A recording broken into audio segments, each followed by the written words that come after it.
Ya, lantas benarkah Rakernas PDI Perjuangan kali ini akan menghasilkan nama calon presiden yang akan diusung di Pilpres 2024? Kami akan tanyakan hal ini bersama Sekjen PDI Perjuangan Hasto Kristianto dan juga analis politik Poltreking Hanta Yuda. Selamat malam, Mas Hanta, Mas Hasto, apa kabar? 20 Perjuangan.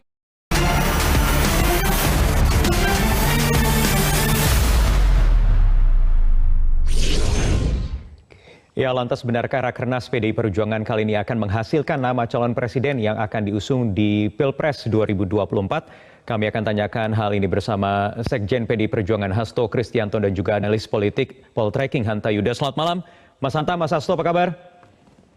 Malam, Mas Wahyu. Baik, Mas Wahyu. Mas Hanta, apa kabar? Mas Hanta, kapan kira-kira Mas Hanta momentumnya? Apakah memang belum saatnya? Atau kira-kira kapan waktunya itu datang? Ya, saya kira PDI Perjuangan tidak perlu terburu-buru. Karena apa? Karena posisi strategisnya. Satu, partai ini adalah satu-satunya partai yang memiliki boarding pass Pilpres 2024 tanpa koalisi dengan partai apapun. Wahyu, satu itu Mas Wahyu.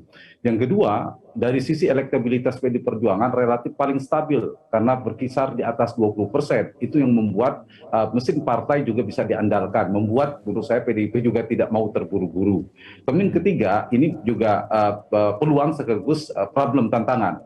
Karena dari sisi peluang, di PDI Perjuangan punya figur-figur potensial yang relatif banyak, lebih dari satu artinya. Kalau bicara capres tentu sudah beredar cukup kencang, yaitu nama Mbak Puan Maharani, Mas Ganjar Pranowo.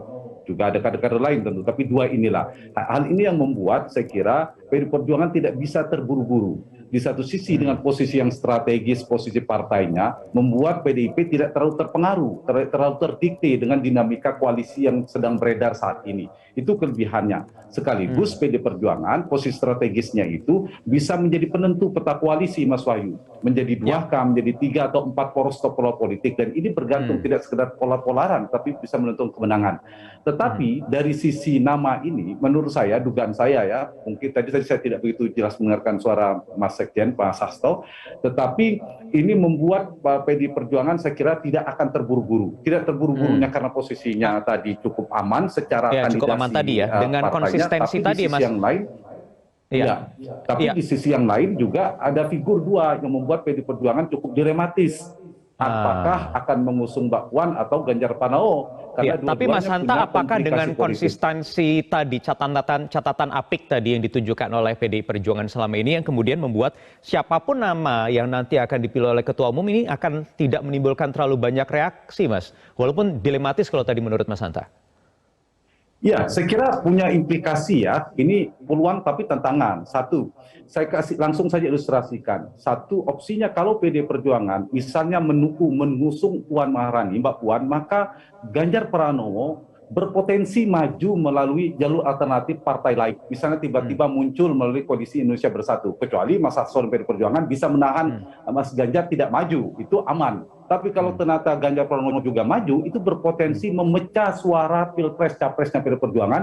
Juga dari sisi kotel efek, PDIP tidak bisa maksimal, bisa menggerus suara PDIP. Itu yang dirugikan kalau ada dua kader potensial maju dengan peluang yang berbeda. Yang kedua, Mas Wahyu, kalau misalnya PDIP mendukung Ganjar Pranowo, ini juga ada komplikasi politik. Ganjar maju, tapi Mbak Puan ini kan orang kuat juga di PDIP. Karir politik beliau sudah mentok. Selain Ketua DPR yang dipuji oleh Ibu Mega, Mbak Puan justru posisi strategisnya Presiden atau Wapres. Dan ini saya kira berpengaruh. Dan satu lagi Mas Wahyu sangat penting, kalau Mbak Puan nggak maju, posisi, mohon maaf saya harus sampaikan analisa lebih panjang, posisi Ketua Umum PDI Perjuangan juga terancam. Dan itu kan terah Bung Karno biasanya mengamankan soliditas partai, jangkar partai. Mbak Puan sebagai putri mahkota punya satu lagi sedikit, kalau mengusung dua-duanya opsi ketiga, Ganjar dan Puan, itu juga agak merugikan PDIP karena basisnya sama di Jawa Tengah. Dan itu juga dinamika politiknya juga mengancam PDIP dalam soal winning di election. Apalagi kalau kita bicara soal efek elektoral antara Mbak Puan dan juga Mas Ganjar, ini gapnya terlalu jauh yang kemudian menimbulkan dilema sendiri bagi PDI Perjuangan, terutama Ketua Umum nanti akan memilih siapa yang akan diajukan oleh PDI Perjuangan. Kalau Mas Hanta ada tafsiran sendiri lewat foto misalnya atau dinamika yang kemarin terjadi misalnya Mas Ganjar juga yang akhirnya bersalaman komando dengan Pak Bambang Pacul yang kita tahu histori 1-2 bulan atau bahkan lebih 1 tahun terakhir ini agak hangat antar keduanya. Iya, ya paling tidak yang paling terang ya, yang tersurat ya, tidak hanya sekedar tersirat tadi bahwa Ganjar Pranowo ya diperhitungkan menjadi salah satu opsi skenario di PD Perjuangan, tidak hanya Mbak Puan Maharani. Karena kalau biasa Ganjar dianggap tidak spesial, biasa saja ya fotonya mungkin di belakang ya, kalau kita harus menganalisa itu. Tapi ternyata di kiri kanannya Mas Sekjen. Berarti ya seperti analisa saya di awal, paling tidak di Capres ada 2 nama yang potensial, satu Mbak Puan, yang kedua adalah Mas Ganjar. Nah, keduanya ini PD Perjuangan punya berbagai macam skenario menurut saya. Kalau saya ditanya Mas Wahyu, skenario yang terbaik bagi PD Perjuangan, tentu misalnya karena tadi Mas Hasto sudah mengatakan Mbak Puan sudah punya rekam jejak seterusnya, adalah memunculkan, mencapreskan Mbak Puan Maharani lalu mendapatkan pasangan capres atau cawapres yang kuat, tetapi mendapatkan lawan yang tepat. Artinya Ganjar Pranowo tidak masuk di kontestasi ring Pilpres. Nah, itu terbaik bagi PD Perjuangan. Sehingga kalau ingin maju, maka lebih awal harus melepas Ganjar. Dan saya membaca dari foto ini, opsi untuk melepas Ganjar lebih awal itu tidak ditempuh oleh PD Perjuangan. Artinya masih ada opsi, Mas Ganjar masih kemungkinan untuk dikeluarkan kartunya oleh Mas Hasto, terutama Ibu Ketua Umum, akan mengeluarkan apakah Puan ataupun Ganjar Pranowo. Nah, kekuatan Mbak Puan di kandidasi pencalonan. Beliau adalah putri mahkota, ya tidak sekedar anak Ibu Megawati, beliau punya rekam jejak. Saya setuju disampaikan oleh Mas Hasto tadi. Mbak Puan juga kita tidak bisa menutup mata, realitasnya beliau menanjak, meskipun tidak signifikan dibanding sama Mas Ganjar, tapi trennya elektabilitas Mbak Puan juga naik. Nah, karena itu saya kira tepat juga PD Perjuangan menahan itu, memberi skenario itu. Opsinya adalah memajukan Mbak Puan Maharani, tapi di saat yang sama Mas Hasto harus memastikan agar tidak ada kader lain seperti Ganjar Pranowo juga maju. Tapi Mas kalau Hanta, gagal, kira-kira naiknya Mbak Puan ini mengeluarkan elektabilitas sampai sebatas mana? Sampai kapan itu akan naik terus? Jadi ada 2, kandidasi dan election. Mbak Puan memang di election agak merangkak pelan ya kenaikan trennya. Mesin politik masih jauh 20 kali purnama, 20 bulan lagi kita Pilpres, ada ruang.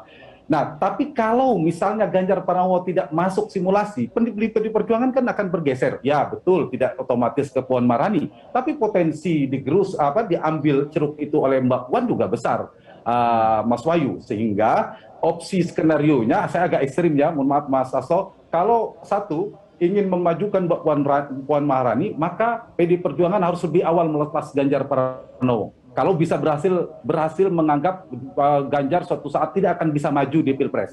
Tapi kalau ternyata bacaan Mas Hasto dan Ibu Ketua Umum, ya kalau bacaannya agak sulit, Ganjar akhirnya tetap bisa maju melalui Koalisi Indonesia Bersatu, maka tepat sekarang Ganjar jangan dilepas, tahan dulu. Pada saat tertentu ada 2 opsi nanti. Tetap Mbak Puan yang maju, Mas Ganjar misalnya jadi tim pemenangan atau berpasangan, atau bahkan akhirnya PD Perjuangan mengusung Mas Ganjar juga, bukan Puan Maharani. Jadi opsi itu masih terbuka, dan itu saya kira kecerdikan PDP untuk menahan kemungkinan itu masih terjadi. Meskipun Ganjar disebut dari partai lain, tetap dipertahankan agar kotel efeknya tetap milik PD Perjuangan, meskipun juga Ganjar tidak diumumkan kuat. Bahkan di Rakernas nama Mbak Puan tadi disebutkan lebih kuat ketimbang Ganjar.